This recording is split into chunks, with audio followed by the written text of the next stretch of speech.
अस्सलाम वालेकुम everyone. So in this video we are going to do the aplastic anaemia. ठीक है, अब एप्लास्टिक एनीमिया में ना हमारे पास बेसिकली बोन मैरो की हाइपोसेलुलैरिटी होती है। और बोन मैरो की हाइपोसेलुलैरिटी एक मतलब कि हेमेटोपोइएटिक स्टेम सेल्स की सप्रेशन होना शुरू हो जाती है। बोन मैरो जो होते हैं वो हाइपोसेलुलर हो जाते हैं, उनमें सेल्स की लेवल कम हो जाता है। अल्टीमेटली एंड में हमारे पास बोन मैरो फेलियर भी हो जाता है। ठीक है, इसके अलावा जब आप ये तो एप्लास्टिक एनीमिया तो इटसेल्फ एनीमिया है, ठीक है, लेकिन इनिशियली हमें एनीमिया नज़र आता है, लेकिन बाद में हमारे पास बाकी सेल्स भी कम होना शुरू हो जाते हैं।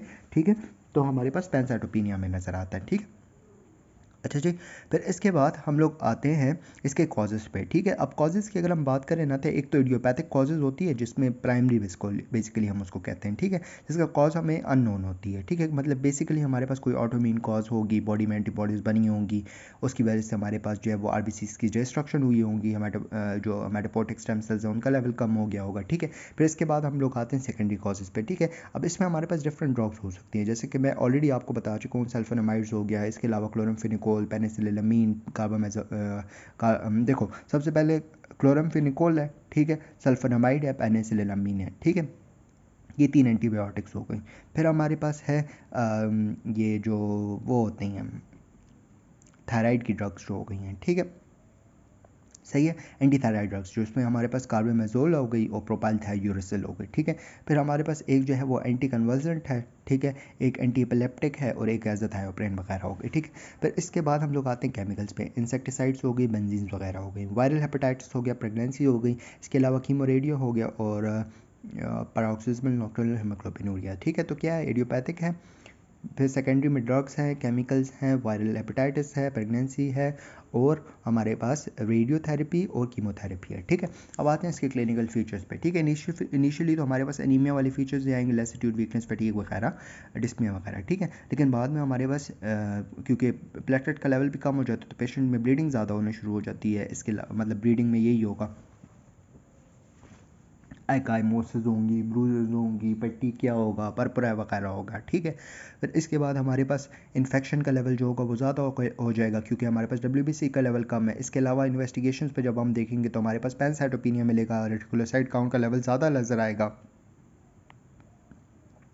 पेरिफेरल स्पेस में देखोगे तो आपको नॉर्मोसिटिक नॉर्मोक्रोमिक एनीमिया बेसिकली मिलेगा। ठीक है, RBC नॉर्मल होंगे। बोन मैरो बायोप्सी में जब आप देखोगे हाइपोसेलुलैरिटी मिलेगी। ठीक है, इसके अलावा हमारे पास जो एप्लास्टिक एनीमिया है ना, इसमें हमारे पास एक क्राइटेरिया होता है जिसको हम कहते हैं कमीटा क्राइटेरिया। ठीक है, अब जो कमीटा क्राइटेरिया होता है ना, इसमें हमारे पास बेसिकली एक सवेयर प्लास्टिक एनीमिया, एक वेयर सवेयर प्लास्टिक एनीमिया और एक हमारे पास नॉन सवेयर प्लास्टिक एनीमिया। ठीक है, अब देखो सबसे पहले हम लोग इसमें जो हेडिंग्स हैं ना वो कर लेते हैं। ठीक है, देखो मैरो सेलुलैरिटी है, न्यूट्रोफिल्स हैं, प्लेटलेट हैं और रेटिकुलोसाइट काउंट है। ठीक है, marrow cellularity, neutrophils, platelet, reticulocyte count. ठीक है, अब जो हमारे पास वेरी सवेयर होता है ना, तो इसमें मैरो सेलुलैरिटी जो होती है ना वो हमारे पास 25% से कम होती है। ठीक है, इसमें हमारे पास वेरी सवेयर में भी 25% से कम होती है। ठीक है, और जो नॉन सवेयर होता है इसमें हमारे पास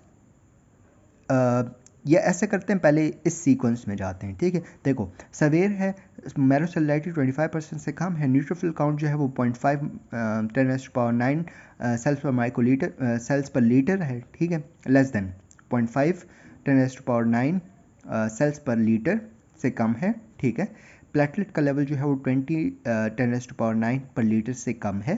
ठीक है, और जो रेटिकुलोसाइट काउंट है वो 20 10⁻⁹ सेल्स पर माइक्रोलीटर से कम है। ठीक है, जब वेरी सेवेयर में आते हैं तो हमारे पास मैरो सेलुलैरिटी जो है यही रहती है, 25% से कम होती है। ठीक है, न्यूट्रोफिल का काउंट जो होता है वो हमारे पास 0.2 10⁻⁹ सेल्स पर लीटर से हमारे पास कम हो जाता है। इसमें 0.5 से कम था ना, इस पर 0.2 से भी कम हो जाता है। ठीक है, बाकी प्लेटलेट काउंट जो है वो यही रहता है, 10⁻⁹ सेल्स पर लीटर, इससे कम, और ये रेटिकुलर साइट काउंट भी इतना होता है। ठीक है, अब हमारे पास जो नॉन सवेयर होता है ना, वो बेसिकली इसकी जो वैल्यूज़ होती हैं ना वो हमारे पास इससे ज़्यादा होती हैं। वो चीज़ें जो हमारे पास सवेयर और वेरी सवेयर को क्राइटेरिया को मैच नहीं करती ना, तो वो हमारे पास नॉन सवेयर में आ जाती हैं। ठीक है, अच्छा जी, इसके बाद हम लोग आगे आते हैं।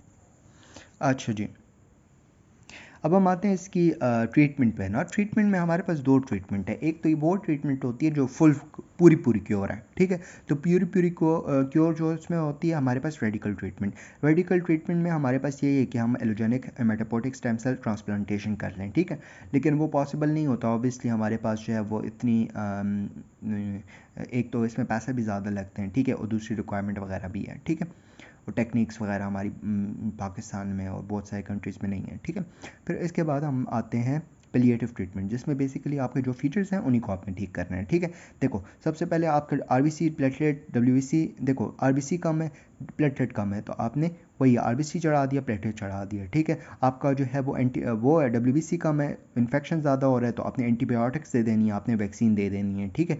फिर इसके बाद आपका जो है वो ऑफेंडिंग एजेंट जो भी है, आपकी ड्रग्स हैं उनको आपने स्टॉप करवा देना है। कोई वायरल हेपेटाइटिस है तो उसके अगेंस्ट आपने वो एंटीवायरल स्टार्ट कर लेनी है। कोई कीमो रेडियो हो रही है उसको आपने स्टॉप करवा देना है, और जितनी भी चीज़ें उनको आपने स्टॉप करवा देना है, ठीक है। इसके अलावा आपने ऐसी ड्रग्स देनी है जो आपकी हेमेटोपोइसिस ज़्यादा करा दे, जैसे कि एंड्रोजेनिक स्टेरॉइड्स हो गई, ठीक है। इसके अलावा अपनी इम्यूनोसप्रेसेंट थेरेपी दे देनी है, क्योंकि ऑटो एंटीबॉडीज़ भी बन रही थी। इसमें आपने साइक्लोस्पोरिन और एंटी थाइमोसाइड ग्लोबुलिन वगैरह दे देनी है, एंटी थाइमोसाइड ग्लोबुलिन, ठीक है, एंटी थाइमोसाइड ग्लोबुलिन, ठीक है। इसके अलावा हमने थ्रोम्बोपोइटिन रिसेप्टर एगोनिस्ट दे देनी है, ठीक है, रिसेप्टर एगोनिस्ट दे देनी है, जिसमें हमारे आ जाती है एल्ट्रोम पैग, ठीक है, एल्ट्रोम पैग, ठीक है। ये हमारे पास थ्रोम्बोपोइटिन रिसेप्टर एगोनिस्ट होता है जो प्लेटलेट की सिंथेसिस जो होती है वो ज़्यादा करवा देता है, ठीक है। That's it, we done with ये प्लास्टिक एनीमिया। नेक्स्ट वीडियो में हम आगे कंटिन्यू करते हैं। थैंक यू, जज़ाकल्लाह खैर।